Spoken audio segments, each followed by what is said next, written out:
যাব না। এক পাগল লোক দাবি করছে যে আপনি তার নিকট ঋণগ্রস্ত।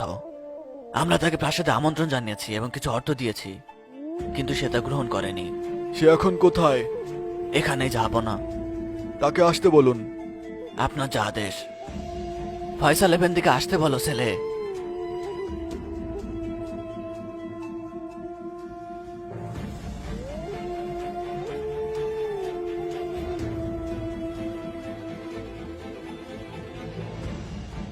বলুন এফেন্দি, আপনি কি বলতে চান? যাব না, আপনি আমার কাছে ঋণগ্রস্ত। আপনার কাছে আমি কিভাবে ঋণগ্রস্ত বৎস?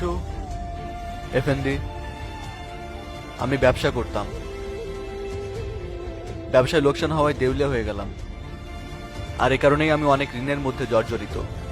প্রতি রাতে ঋণ মুক্তির জন্য আমি আল্লাহর কাছে দোয়া করতাম এফেন্দি।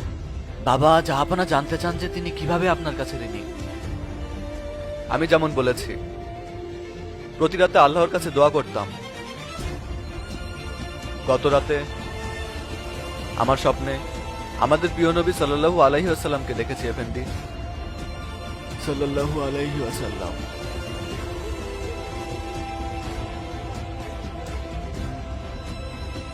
তিনি আমাকে বলেছিলেন, আমার হামিদকে বলো প্রতি রাতে সে আমার উপরে যে সালাতুস সালাম এবং জিকির পাঠ করত, গত রাতে সে তা পাঠ করেনি। যাও এবং গিয়ে তোমার প্রয়োজনের কথা তাকে বলো। তিনি এমনটা বলেছিলেন আফেন্দি।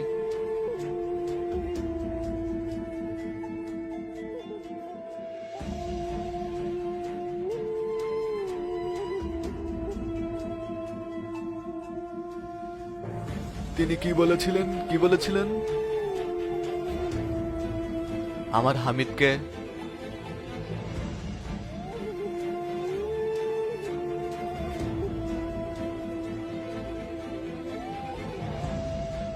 এগুলো নিন।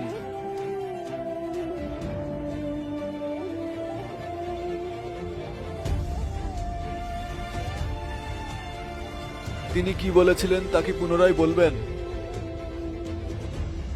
আমার হামিদ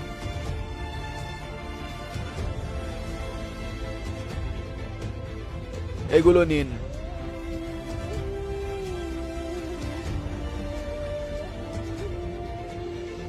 আরো একবার বলুন তিনি কি বলেছিলেন। প্রিয় নবী আমাকে স্বপ্নের মধ্যে বলেছেন যে আমার হামিদকে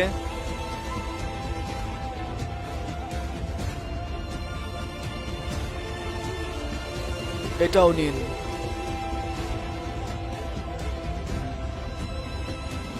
আর একবার বলুন, আমার হামিদ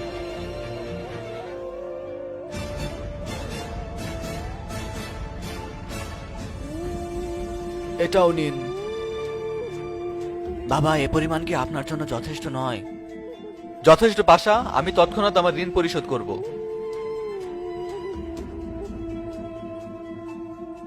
নিরাপদে থাকুন।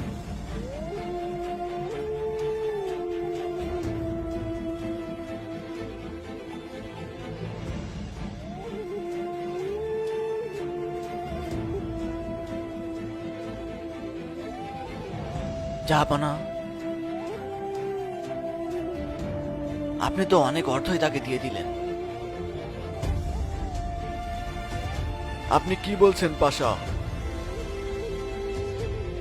আল্লাহর কসম, তিনি যদি আমার সমস্ত ধন সম্পদ, এমনকি আমার রাজত্ব ও যদি চাইতো আমি তাকে দিয়ে দিতাম। গত রাতে আমি কাজে ব্যস্ত ছিলাম পাশা। কাজ করতে করতে আমি টেবিলে ঘুমিয়ে গিয়েছিলাম পাশা।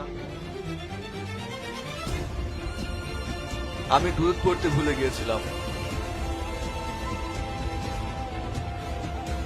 ভুল হয়ে গেছে পাশা, আল্লাহ আমাকে ক্ষমা করুন।